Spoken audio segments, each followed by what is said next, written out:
no one is going to replace me in Mhm. talking to my clients. Like, it's just not going to happen. They don't want to hear from anybody else. They want to hear from me. Hey, investor. Welcome back to another episode of the Passive Income Adventures, where we talk about all things commercial real estate and how to design the lifestyle of your dreams. So today we are talking to Dan Lukowicz.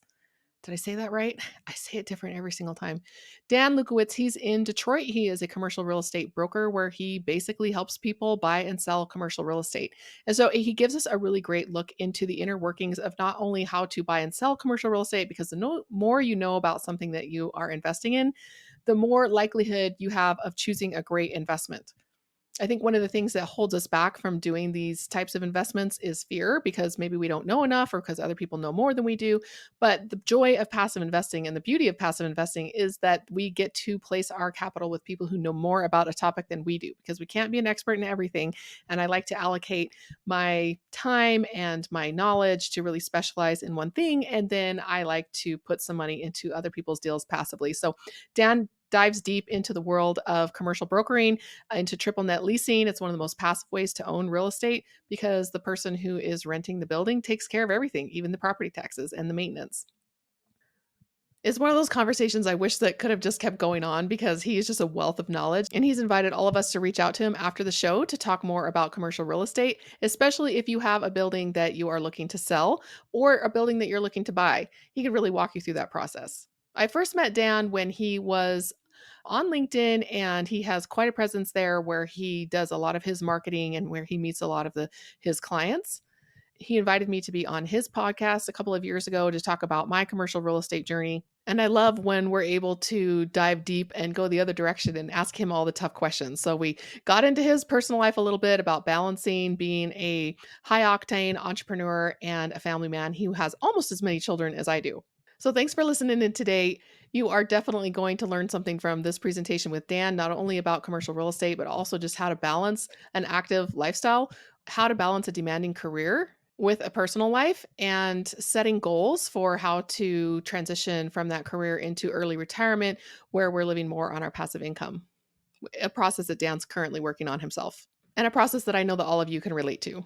Hey, Dan Lukowicz. Oh my goodness. I asked you like 30 seconds ago how to pronounce your last name, and it comes out wrong every time. Dan Lukowicz from Detroit, Michigan is here with us today. Thank you for being here, Dan. Commercial broker, agent, and investor. I think I was on your podcast like 2 years ago, something like that. Yeah, it's probably been about 2 years. Yeah, Dan on top. So be sure you go and check out Dan's podcast. So let's just jump right into it, Dan. How about you give us a quick intro of yourself and tell us a little bit about what you are working on and where you're headed? Sure. Yeah. So my name is Dan Lukowicz. I'm a net lease investment sales broker, which means that I broker commercial transactions that primarily consist of either single tenant net lease properties like Starbucks, Chick-fil-A, CVS, Dollar General, etc., or shopping centers, medical office buildings, things like that. I've been in the industry for a while, do a good amount of business, and I've been involved in real estate in one fashion or another for about 15 years. Nice. All right. So I want to hear a little bit more about your backstory, because I know that we've talked several times, but I've never really been able to hear most of your side of the story. Why don't you give our listener a little bit of a background on like why you do what you do and like what makes you Dan? Yeah, okay, that's a great question. My backstory is that, like everybody, or like most people, I guess, I was in college trying to kind of figure out what I wanted to do with my life. And at the time, I was very interested in sales and marketing and psychology and learning and all that stuff. And as I was winding up my college years back in 2005, which makes me almost 40 years old today, which is kind of crazy. Not today, Not almost. quite, but Yeah, not quite. I'm gonna stay 39 for as long as I can. I did. At any rate, I back in 2005, I started a business with some friends called Disability Made Easy, which is a barrier-free home modification company. Essentially, the purpose of the business is to modify homes to make them handicap accessible for individuals who have terminal illness or injury. And throughout my time with the company, I just remember, I'll never forget the first time I went to a property with one of our project managers, and I looked at it and I said, how is this going to work? Like, this old house doesn't even, like, there's no way someone in a wheelchair can get around in it. It's like totally functionally obsolete. Then I watched the project manager sit there with a pen and paper and just sketch out a whole new front elevation. And from that moment on, I just kind of had this light bulb go off. It's like, wow, I could take something, add some value, make it suit its purpose and turn it into something different. And not too long thereafter, when it was time for me to buy my first home, I had the opportunity to buy a house that was completely ready to go, move in ready, and I was ready to sign on the contract. Then I got word that there was a bank. This is during the market crash. There was a bank that owned a bunch of property on a specific street. There was one property that was like totally in terrible condition. Every single surface needed to be redone. And I was like, boom, this one's for me. So I Yeah. contacted the lender. I bought the property. I got in there with some contractors, and every day I was there just like watching them, learning from them, and eventually turned this house into something that was beautiful. Before I was finished with that home, I bought another house and another house and another house. And probably, at this point, I've probably done 75 or 80 of these flips where I would just buy something that was functionally obsolete or, distressed or whatever it is, and then, add that value and flip it. And that became something that I really enjoyed. So all the while I was doing this, I always had a job, a regular job. I led a sales team for a title insurance agency, learning about the title side of the real estate business. I did some fundraising. I ended up working for Amazon as a business development executive. And then eventually I left Amazon and I went full time into house flipping. This was back in 2016. So, gosh, almost 8 years ago. And really enjoyed my experience with that. But as I was doing that, I kind of recognized that it was what I would call adult daycare. It was a very, very, energy intensive business with Yeah. a lot of risk Yeah. and a lot of capital that I needed to flip so many houses at once. So I somehow found my way into a boutique, net lease investment sales brokerage. And I realized that there was this whole other world of real estate that was hands off from to a certain extent, Hmm. it being, the brokerage side of things. And I got heavy into net lease brokerage, and that's really where I've stayed ever since. That's where I'll be. I broker a lot of deals. Last year I sold almost $100 million of net lease properties. Hmm. And, I've just really found my niche here and I've enjoyed myself in terms of like what makes Dan Dan. I mean, I would say like perfect example last night, came home from an event, 10 o'clock at night, opened my emails, saw that one of the attorneys for my client had, sent a contract back over to the purchaser's attorney, and like almost nothing in the purchase agreement mirrored the terms that I negotiated with the buyer in the LOI. So I just sat there. I said, this is not my job. I could just sit back and relax, but this is in the best interest of the client and the transaction for me to get involved. And I wrote a very nice, respectful email, line by line, going, pointing out each clause and what needed to be changed. And that's me. I'm committed to transactions. I'm committed to my clients, committed to excellence. And I love what I do. I absolutely love commercial real estate. And, it's funny because I'm self-employed. I run my own business. And in a sense, it is like what you and I were talking before. It is another job. But for me, it's not a job because at 10 o'clock, that's what I wanted to be doing Hmm. because I love it so much. Yeah, that's I think that is the key to not feeling like you're working. I have 6 kids and I homeschool them, and we spend a lot of time talking about the value of work is not work. The value of work is not just getting some work done. You're not out there working because it's some sort of a character trait.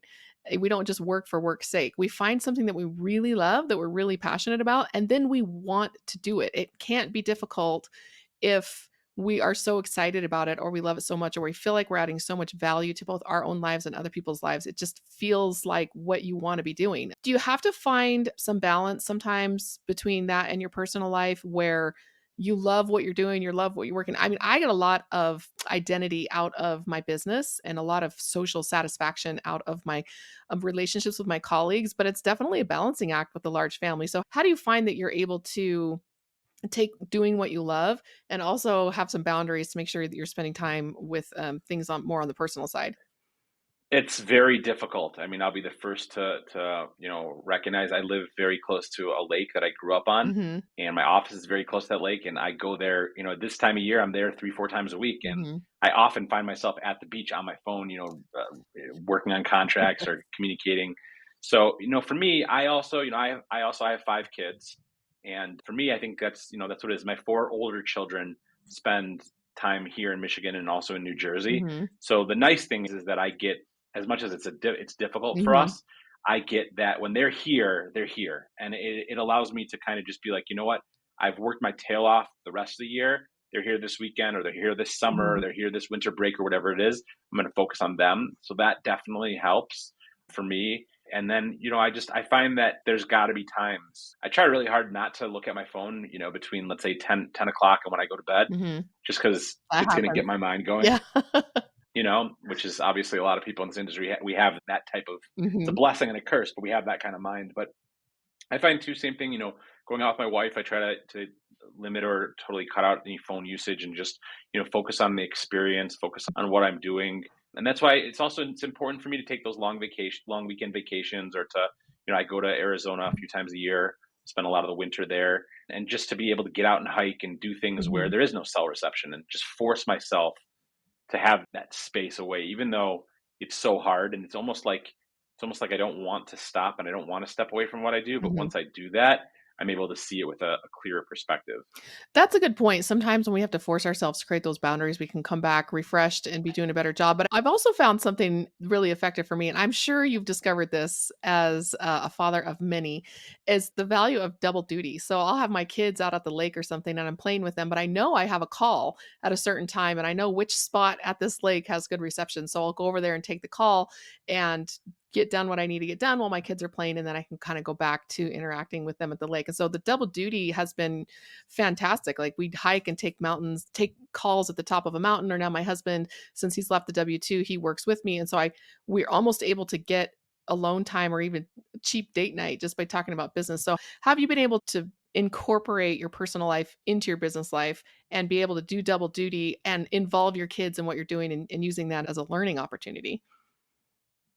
Yeah, great question. So, just example, one of my daughters came in for the weekend. We just had the Dream Cruise, which is Mhm. a massive auto event. I love cars so much Yeah. growing up here in the Motor City. So she came to spend the weekend with us, which was really nice. And on Friday, I made an appointment for us to go to this like creative art studio and book some time on the wheel to do pottery together. Mhm. 'Cause my daughters they're very artistic, which is interesting because I my life, I almost never engage my artistic side ever. But when I'm with them, I love it. I love making pottery and painting things and all that stuff. So that just really brings out that part of me that I doesn't get to be engaged most of the time. So I told my daughter, I said, "Hey, listen, I've got one call. I'm expecting one call today. It's about such and such deal, and I'm going to spend the day with you." And I did. I spent the whole day with her, and it was just us. But when that call came in, we were together, and she listened, and then we talk about it afterwards. And my daughters, when they were, now my oldest is 14, but when I think she was like 9 or 10, and my other daughter was like 7 or 8, they were at my office. And I would just give them drone photos of buildings, and they would use Publisher or Photoshop to superimpose all the different retailers on there. So he's just getting them involved, Yeah. and talking to them and making them part of the process. And like, I'll give you another great example. You know, my daughter ran a camp. My older daughter ran a camp. My younger daughter was here. My younger daughter, I just opened her up, an investment account. Mhm. She's 10. I'm sorry, she is, how old is she? She's 11. I just opened her up an investment account. My older daughter already has had one for years. And my older daughter is running a camp. She made like over $1,000 doing this camp. So she called me and she said, "Hey, I've got $680 I want to invest." I'm like, "All right, that's great." My other daughter came over. She's like, "Hey, I have $200. Here's $100 to invest." So we're able to like do things like investing together, which is helpful and it's fun. And it's like, I love it because I know that, like, the fact that I didn't have to ask my daughter, like, she did this camp and she made $1,000 for a 14-year-old is Yeah. like way too much money, right? Yeah. She's fine with the 300 or 400 that she kept. Yep. But the fact that she wanted to invest it is awesome, and when she turns 20 or 20, whatever it is, she's going to have something there. So that's part of it for me, is just to involve them in the process in my job, and then also like just explaining situations. And they often will ask me questions. "Hey, can you explain, like, I don't understand something, like, why would this tenant do this, or why would the shopping center owner do that?" And we get to have that bonding experience, which is very special. That's something that my kids, I noticed they're a little bit older than yours, who are like, "Mom, oh, stop talking about investing." And so, but I feel like they know that this is a thing. When I was their age, I kind of knew that passive income was out there because I'd heard of people who were retired, or we'd make jokes like, "I'm going to make $1 million and live off the dividends." So we knew words like that, but I didn't really know anybody doing it. But now my kids are surrounded by people doing it because they're part of my network and they know it's a thing. And I think that that's the biggest tool that we can give them, is to say, like, this is what's possible. And then they can Right. start thinking about what they're going to do as adults and have years to kind of chew on that and those early experiences and watching you work, bring your kid to work day. Absolutely. Yeah, no doubt about it. Well, I want to ask about if you can look back into your past and identify a pivotal moment in your journey. It's something you said kind of reminded me of something when I was about your age and I decided to go back to college. And I had an associate's degree, and my program offered me this smoking deal if I would test drive their online program. And so I decided I was going to go back and get my bachelor's degree. And my husband was kind of giving me a little bit of a hard time about it. He's like, "You're running a successful business." I was a real estate and wedding photographer at the time. And he said, "If you just scaled that, you could make what I'm making, and you don't even need a degree for that. I don't understand why you're taking on this extra level of stress." And I said, "Well, it's so inexpensive. I would be kind of stupid to give up this opportunity." But I was really struggling with it because my youngest was only 2 at the time, and I had a bunch of kids, and it was just a really difficult experience. But about a week after school started, I got a phone call that my brother was in a terrible cycling accident and Oh he no. was quadriplegic. And so what you said about retrofitting houses and turning something that's not working into something that's working, that was a really powerful, obviously powerful experience for me, even more powerful for him because he was the one living it. But I just remember turning around and getting off the phone. It was like 11:30 at night, and my husband here, he hears me like sobbing, and he's like, "What is going on? What's going on?" And I told him, and I said, "This right here, this is why I'm going back to school. This is why I need to be able to do something that replaces your income if you don't get a life insurance payout. Like, this is real life, and this stuff happens to real people." And it completely changed my mindset in school. And instead of like taking one class at a time, like I was planning on doing, I just bit the bullet and just got it taken care of. And I think that experience, and then my husband was laid off right after I graduated. And then I really got to put my money where my mouth was, and to say, like, can I actually replace his income? Can I protect our family from a layoff? Can I protect our family from the loss of his income? And that was a huge turning point in my life. And so tell me a story about something where you kind of had to take a step back and reevaluate who you are and why you're doing what you're doing. Yeah, I mean, that's happened so many times. Definitely the stepping back and reevaluating who I am and why I'm doing what I'm doing. The one that comes to mind for sure is when I was working for Amazon. I was flipping houses on the side, but I wasn't 100% in it, and then I fully left. And I remember I was in the shower actually, and I was thinking to myself, I was like, how many houses would I need in the city of Detroit? Keep in mind, especially back then, you could buy Yeah, houses that were very a cheap in buck, Detroit. a buck and a half. But right, exactly. That's for the block. Yeah. But I said, how many houses do I need to replace my income? And I did the math and I thought it was around 20. Hmm. So I went out and I bought 20 houses and I raised some capital. I ended up flipping most of them. But that was actually the last moment that I was ever employed by, a regular conventional employer. So we're going almost 8 years now. And it just kind of hit me that, my financial destiny is in my hands. And especially as a broker, I mean, I worked for Amazon and I wasn't working in a fulfillment center. I was working in an office. Like I had a corporate level job that was, by most people's assessment, a very, very, very good job with, good benefits and good money and all that. Hmm. And I by far eclipsed that doing what I do now. And I have way more freedom. I don't have to answer to anybody. I don't have to deal with all that craziness that I dealt with. So I think for me, and I'm not employable. Like, let's be honest. Like, I'm not employable as a W-2 employee ever again. I'm not. And It I've ruins been doing us. this for almost, what's that? It Entrepreneurship and investing and financial freedom, it kind of ruins us for the W-2. Exactly. I've been doing this now for about 8 years. Hmm. And so that's, 20% of my life and a much larger percentage of my working life. But, I think that moment is like, I'm never going back. I'm never going back to that. I'm never going Hmm. back to like, you know, where I have to answer to somebody or I have to do something I don't want to do, or I have to, you know, listen, this morning I showed up at 11 o'clock. That's just the bottom line. I don't do that every day, but Hmm. if I feel like I need it for my mental health, that's what I need. You know what I'm saying? I mean, even with this, I had to eat lunch because I had 2 podcasts before this, Yeah. and I texted you asking if I could have 5 minutes. I have that freedom. So I think for me, it's just, it was a matter of realizing that, Hmm. it's all in my hands. And I've had that moment, I had that moment earlier this year. I'm going to be honest with you, end of last year, early this year, with everything that was going on, I was just like, how am I going to do this? Like, how am I gonna like continue the level of success I've had? And I just decided, hey, it's in my hands. I'm gonna focus on today. I know what activities are necessary to be successful because I've been successful. It's just a matter of doing them, and I never look back. And boom, here I am. And things are going great. I'm this is the I couldn't ask for a better year. So I think for me that's really it. It's just that recognition that I have it all in my hands. The power to succeed or fail is to a large extent, inside of me. Mhm. Yeah, we had a very similar experience when I had calculated how many houses that we would need to replace our income, and I think it was like 30, between 30 and 50 something depending on how much we were cash flowing on each from day 1. Like, you're only getting 200 Yeah, bucks a month from a house the day you right. buy it because of expenses, reserves, and things like that. I was like, "Man, Sure. 35 of these things, and let's just go get an apartment building." So I think that was another pivotal moment for me where I got that number and I was like, "I don't actually wanna manage that many houses," and so we jumped lanes. Let's fast forward just a little bit to what you're working on today. Tell me about what a typical day looks like for you and what drives you to get through that day? What drives you to do what you're doing right now? Yeah.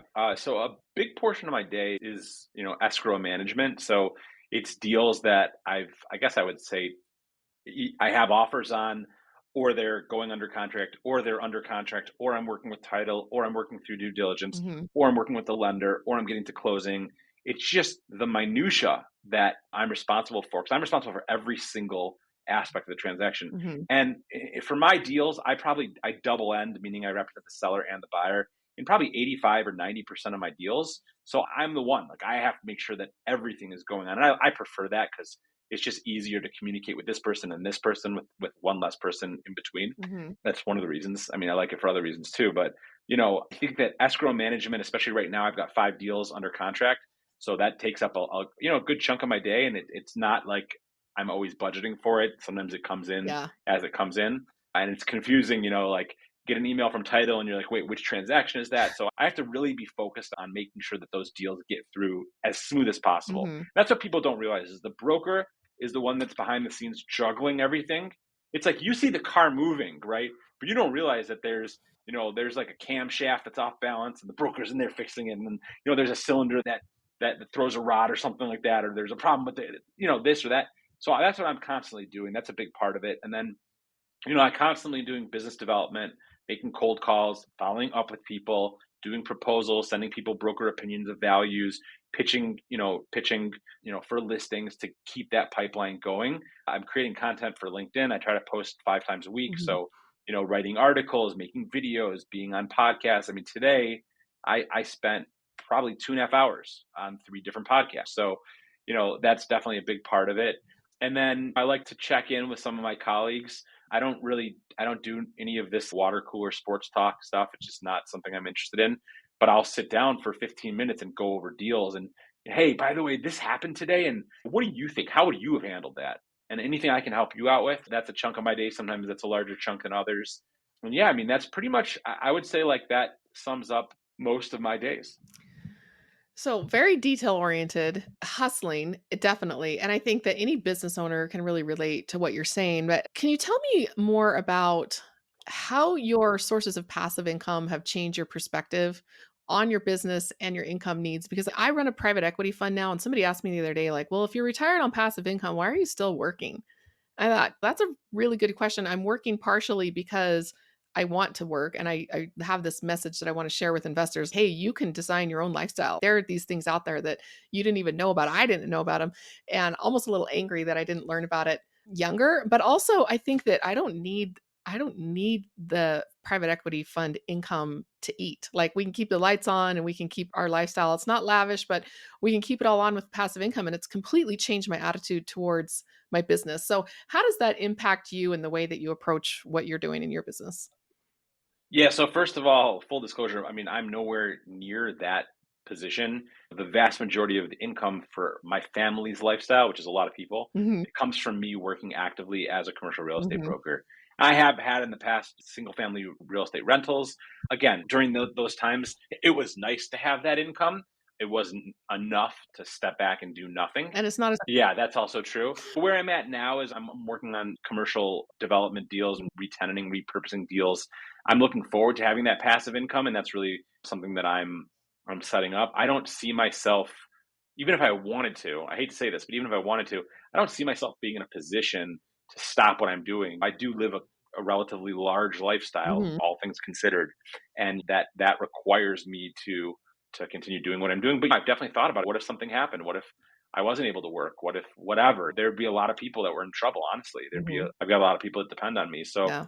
from my perspective, I'm really looking forward to that time when I'll have enough passive income from commercial real estate to be able to have that peace of mind. But it's a goal I'm working towards, definitely not a place that I'm at today. But I think the difference between you and the average business owner is that you know it's a thing, you've done it, and you have clients who are doing it, you're working on it. Right. I talk to a lot of business owners who reach out to me as potential passive investors because they didn't even know that passive investing was a real thing. It's a kind of a scammy word, and the term gets co-opted a lot of times by making it sound like, oh, retire to a beach in Mexico in 5 minutes on $10. And so they're burned out and they're lost, especially if their business has been shrinking for some reason and they had to lay off some staff and they have 2, 3, 4 streams of income from maybe this business, that business, and another business they're running. And I said, how many passive streams of income do you have? And they're like, 0. And they realize, oh, I can replace it, maybe not all of my income, but a big chunk of my income, so that if something happens, then I'm not just panicking. That moment where you get that phone call, there's an accident, there's a tragedy, or just I'm so burned out and I just don't think I can keep doing this. You don't burn out as quickly when you know you have alternatives and backup plans. And so your background and experience with your clients and your own personal, that's got to change kind of the way that you're looking at the way you work. Most entrepreneurs are like, if I want more money, I'll just go make more money. And investors are like, if I want more money, I'll go invest more money. So where do you fall along that spectrum?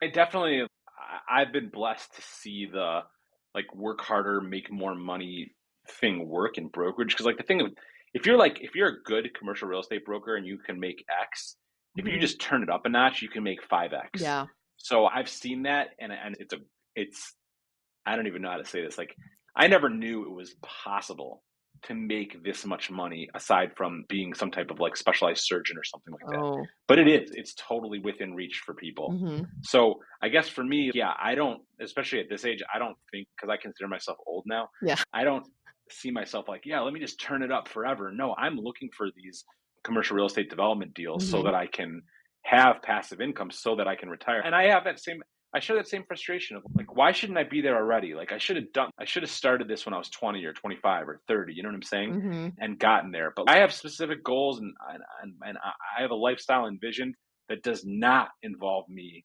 being a full-time commercial real estate broker. Yeah, I remember I graduated from college, I think a couple of days before I turned 40, and my husband was laid off 3 months later. And so we started our journey right before I turned 41. I really just started getting into it. And the last 5 years have been just a game changer, a life changer. Like our lives are dramatically different now than they were 5 years ago, even 2 years ago. And so feeling like Wow. I wanted to start earlier, I needed to start earlier. I definitely feel that way. And I put a lot of, I don't want to say pressure, but encouragement on my kids. Like, you're so young. The fact that you know this is a thing. My son says to me the other day, he's broke. He's absolutely broke, unemployed, struggling to find a place to live. And he texted me the other day and I said, I really just want to find a house that I can buy with a buddy and that we can house hack. And I'm like, what other broke 20-year-old says those kinds of things? Because he knows it's out there. He knows it's a thing. So even though I wish I had started sooner, it can be rapid once we get our heads wrapped around it and once we start getting our money to work for us. And the more money you have to start with, obviously, the faster it goes. So I Sure. like your perspective from a high income earner because that's a lot of our investors are high income earners and they'll do something like a business exit or sell a home and they've got this pile of cash and they're like, I've either never made this much money in my life or I've never had this pile of cash all at one time. And learning how to care for that is a burden. It's a great problem to have, but it's a burden. And it gets them kind of thinking about that. And usually about our age, somewhere between 39 and 49, people are like, I'm not going to last forever. My body's starting to Right. betray me. So it sounds like you're in between on that spectrum where you've done it, what's a thing, and you're starting to plan ahead, but you have a lot of working life left in you. Yeah, for sure. Yeah, and a passion for entrepreneurship, which I think I had, and I'm starting to lose it the older I get. Becoming more of an investor and less of an entrepreneur over time. Okay, so I want to go back to something you said earlier where you're probably doing things very similarly. That's a hard word to say. Similarly to other way other commercial brokers are doing things, but maybe they're struggling a little bit more. So can you give us like the 20% of what you're doing that sets you apart from the average broker that's giving you maybe 80% of your success? Yeah, definitely. So number one, the way that my business, it's a simple business. It's really databasing, cold calling, Mhm. proposals, follow up, listings, closings, Yeah. right? That's really it. Now, I don't care about any of that except closings. I Okay. really don't. So if you look at like the top, how do I say this? If you look at the first part of that whole continuum, the top guys at my firm, we've got about 40 agents here. They're doing like 250 to 500 calls a week. Mhm. I, they're not a lot of these guys are only closing a few deals a year. Mhm. I don't know how many calls I do a week. I don't keep track of them, but it's nowhere near that. It's not, but, and by the way, did I say, I think I said 250 to 500 calls. Yeah, I'm Oh, sorry, per per week? week. Good. Mhm. Yes. So anyway, my point is that I don't, I really work with clients who are ready to sell. I'm not out there talking to tons and tons of people and doing tons and tons of proposals and then getting listings. Mhm. I'm out there talking to select people who I think are real sellers, and I'm working with them to get listings and then get them sold. Mhm. I have a very high conversion rate from going from a proposal to a listing, and almost all my listings sell. So I think I do that differently than other agents. And then one thing additionally that I definitely do differently than other agents is that the cold call is a one to one. It's me picking up the phone, it's you answering, it's that dialogue. I'm reaching one person at a time. Mhm. I will make a 4-minute video updating people about the state of the market, and throw it on LinkedIn, get 15,000 views and 5 people reaching out to me who want Mhm. to sell their property. That's a difference. Okay. So I do the one to many. And I think that's something I put a lot of time and energy and years into building a following on LinkedIn. Mhm. And it is valuable to me. So that's another thing that I do differently. And then I just think I don't let things hit the ground. Okay. So like Mhm. when a purchase agreement comes across my desk, I don't just like let it hit the ground. I don't let it sit there and get stale. I grab it right when it comes across my desk. I go through it. I do what has to be done, get it to the proper place, and then it goes there. And if it should take 2 days to get done, after one day, I'm reaching out saying, "Where's my purchase agreement?" So I'm on top of everything. Like I don't want to say micromanaging is the wrong word. Mhm. I'm just an active manager. I'm actively managing every step of the process, and I handle my escrows. It's like I'm juggling eggs. Like I'm juggling Yeah. these things, but they're eggs, and I don't want them to break. Mhm. So I think that I have just a different mentality. And my listings is the same thing. When I get a property listed, I'm putting it on LinkedIn, I'm blasting it, I'm getting on the sites, I'm everybody who's reaching out, I'm calling back. There's just a lot of activity there. So I think that that's really what attributes to my success. Because like if you would just put a counter on my phone, you'd be like, this guy is like not going to do well. But when everything is put together, that's how I set myself, apart from the crowd. And then I think also I build relationships. Look, my clients are my friends. Most of them I never meet, but we have that relationship that we care about each other. I was just about to ask about the relationships because I find that a lot of successful entrepreneurs talk a lot about delegating, but I know a lot of entrepreneurs that over delegate and they are living the passive income lifestyle where they're still actively running a business and they take their foot off the gas or their hands off the steering wheel or whatever car analogy you want to use. And I'm finding that the quality of service and their attention to detail starts slipping when they delegate too much. And so finding that balance between delegating enough that you can take care of details and get done what you need to, but not so much that you lose sight of that. Because the relationship for me has suffered with the vendors and people that I work with when they start delegating too much and I spend more time talking to their assistant or their leasing agent than I spend talking to that person. And I feel like maybe it's time to make a little shift. You're enjoying the delegation a little bit too much. So, how are you striking that ability to have a relationship while you're managing so many details and not over delegating? I tried a couple years ago to delegate and hire this assistant and that assistant Mhm. and this junior broker and that junior broker. And like, I did really well that year. And then I just was like, this is like, it was so hard because I felt like I had created this new job of managing people. Yes. So I ended up like really streamlining and getting honestly like just I, the, I kept one junior broker and no assistants, and I was just like, I'm just going to do it myself for a while. If I want to hire it out, I hire it out, and I did just as well that year. But I had a certain like peace of mind. So I found that I don't know, for better or worse, I don't know how I would overcome this if I ever needed to, but I'm not the best at managing people. Mm. I'm just not. I'm really good at managing what needs to be managed within my business, but Mhm. when it comes to managing other people, I'm not the best at it. So I'm at a point where I could continue doing what I'm doing and everything would be just fine. I have spent a lot of time thinking about potentially implementing some systems that would require hiring other people. And I don't know. I mean, I might try it out for a short amount of time, but for me, I've just found that there's definitely no one is going to replace me in Mhm. talking to my clients. Like it's just not going to happen. They don't want to hear from anybody else. They want to hear from me. True. And same thing when it comes to selling my deals, like no one's going to sell my deal like I am. No one knows my deals like I know my deals. I don't know. I struggle to believe that I can find a way to delegate or optimize and make the situation better than it is. I had an experience many years ago when I was a contract photographer, and I guess it was an office manager who had equity in the company, and he was very, very frustrated because some of the quality of work that was coming through was giving a lot of time on the back end. Let's just say that way. They were spending a lot of time fixing errors that were coming in from the contractors. And I think he was just venting to me a little bit about we just need this and we need that. And they set up systems and all of these things that they tell you to do in the e-myth and all of that. And I finally said, you're asking the contractors to care as much about the business as you do. And we will never care about the business as much as you do. Right. At best, you're going to get 80%. So just take the 80% that we're offering and you got to pick up the slack. And he just stopped and said, huh, okay, all right, all right. Like kind of retooling his head to be like, I can only expect about 80% from the people that we hire.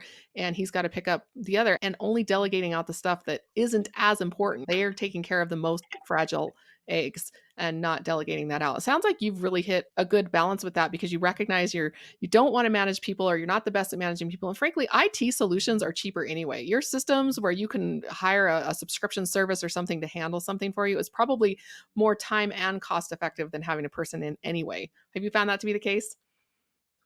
Like what types of services are you referring to? Well, let's say that you want an assistant to go and research something for you, but instead you're just going to pay for some sort of a database where you can just type it in yourself and the research pops right up. Or a transaction management system where you have more a CRM where your customers are coming up in there rather than having an assistant go out and find that stuff for you. Yeah, I mean, I've had a CRM for like 5 years, and it's great. It's cost me $100 a month, Yeah. but it does things I couldn't do. That's for sure. Yeah, I mean, there are definitely more efficient ways to do things. Like I mean, we have a specific person that will put together like packages for us, Hmm. and a couple guys and myself use them together. And honestly, it's nice, but like a lot of times I end up like kind of like what you alluded to. I give him the information, he puts together a package, and then I have to redo half of it. So Yeah. Yeah, but at is it least really worth it? yeah, you're starting at 50% instead of 0%, but Exactly, kind that's of true. understanding is like, okay, they're gonna give you 50 to 80% of what you need, and then you go in and take care of the Right. most important 20%. And like I said, it's cheaper. Like my monthly subscription services that I pay for to help me manage my business are way cheaper than hiring a human. So we do have some humans, obviously, but at the same time, I'm going to look for an IT solution first because I just think it's more time and cost Yeah. effective than training someone and just the unrealistic expectations that we have for the people that are working for us because I know I was not serving that business like an equity owner at the time I was contracting for them. Right. So, Because you weren't. yeah, you're like, you want to give me some equity? You might see a little bit different. And I don't think he was necessarily mad at just me that day, but it was my project that Right. came across that had kind of fallen short. And he was just complaining. So this is going across the board. I'm like, either your system's bad or your expectations are bad. Which one is it? It's your Huh. fault. Like, you're the business owner. He's like, yeah, it's totally my fault. So, but yeah, I think that I could sit and talk about business all day long, business systems and all of that. And so let's shift gears for the final time to looking into your future. Dan on top, I love how you call yourself that because I feel like you're on top of so many moving parts and you're just on top of your career and your world right now. But bring us into the future a little bit for what you see coming up for you in the next maybe 5 to 10 years, stuff that you've been wanting to do that you have not done yet or that you can't do yet, or things that you're wondering about, like, what am I going to do? And the thought process you're going through to see what's in the future for you.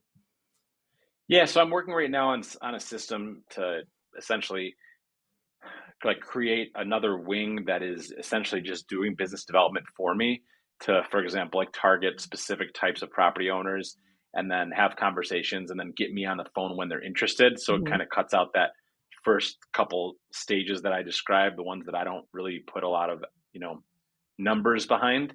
So that would be an example of just delegating it out, which I think will be smart. I have to definitely do that. I am working on a book about net lease. There really isn't anything out there. And It's true. I've been on probably 300 podcasts, Yeah. and almost always I get asked the question of like, what great net lease book do you recommend? And I can't, I mean, Alan Fruitman has a great book about 1031 exchange. It's not really about just net lease, Hmm. and that's great, but there's nothing else. So definitely that's a big thing. And then I would like to do more of these retail repositioning deals and start assembling a portfolio of net lease commercial assets. That's definitely important for me. And then really to have some kind of, really, I'd love to have some kind of exit in the next 5 to 10 years so that I can do what I want. Cause ultimately I want that freedom. I want that Dodge Viper and that boat. And, I want to be able to just go where I want and do what I want. And it's just a matter of putting things in place to Hmm. ensure that that happens. Yeah, I often talk about that. It's like I don't want to retire, but I just want to have more control over how I spend my time and the work that I Yeah. do and the work that I'm valuing. You're not the kind of person who's going to end up retired on a beach somewhere. You live big and you play big. And so I think that it's really important that kind of thinking ahead to that, be like, how can I play bigger? Because there's no in your future, unless it's like for a week or two just to recharge and get back on it. So I don't We'll know. see. I can get used to it. I mean, we went to a beach one time when my husband was on a scuba diving trip. I don't scuba dive. So he and my daughter were out scuba diving and I just tagged along. So I was by myself most of the day sitting on a beach in Cozumel for a week and I was so bored. And I thought, okay, this helps me rethink what retirement is going to look like. Because 10 minutes into it, I was like, okay, what do I do next? So I don't know. Tell me if you agree. Do you relate to that at all? Or, I mean, I love the beach. I feel like I could go every day. Maybe not just the beach, Mhm. but for me, I feel like putting in 4 or 5 hours of getting the deals done and then going and sitting on the beach for 3, 4 hours, going on the boat, Yes. relaxing.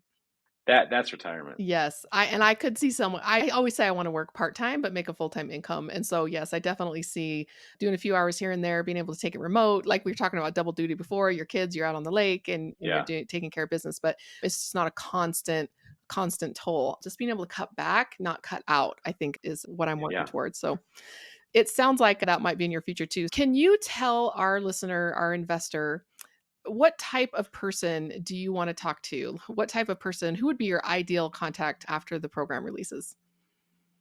Yeah. So, I mean, first of all, anybody who wants to talk commercial real estate, I'd love to talk to you.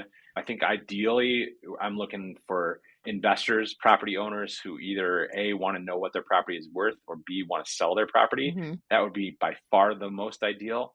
But even, outside of that, anybody who wants to learn more about commercial real estate and net lease specifically, if you have a deal and you want another set of eyes on it, even if it's not our deal, but it's your deal, you're looking at somewhere else, I'm happy to help. And really anybody that feels like I can add value. I like to take time out of my day when people call to get to know them and help them and, add value wherever I can. Mhm.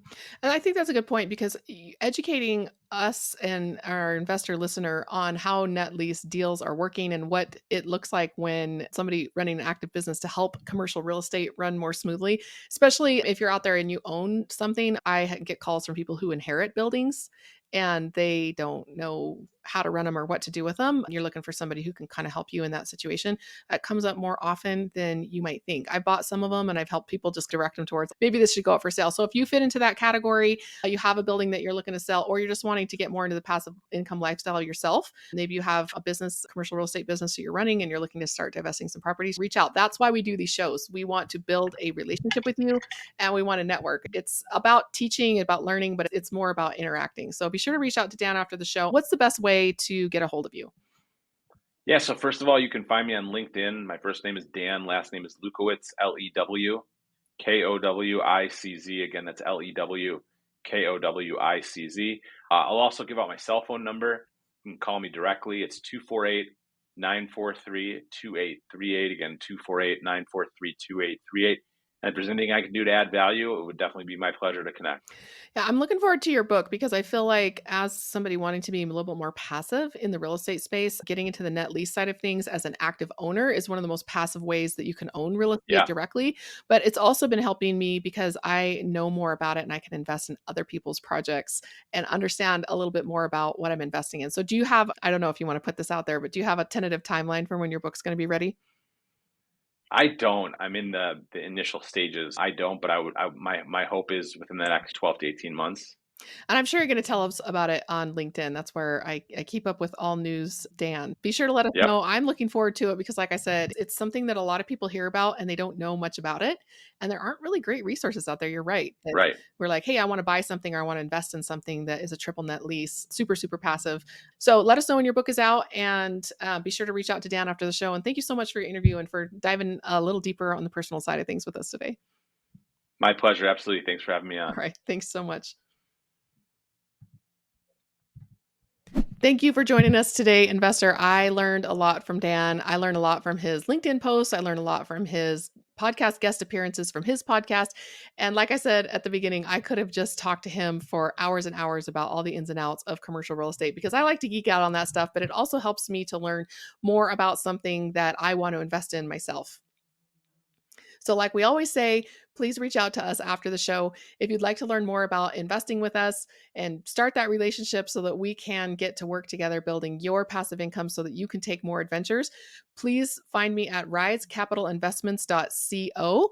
My website at highrise.group is still there. If you would like to book me to be on one of your podcasts, you can do that there through the contact form or at risecapitalinvestments.co. You can click on schedule a call and jump on a call with me or someone on my team to talk more about your passive investing and the way that you can build more financial freedom in your life. So until next time, I am so excited to hear more about your passive income adventure.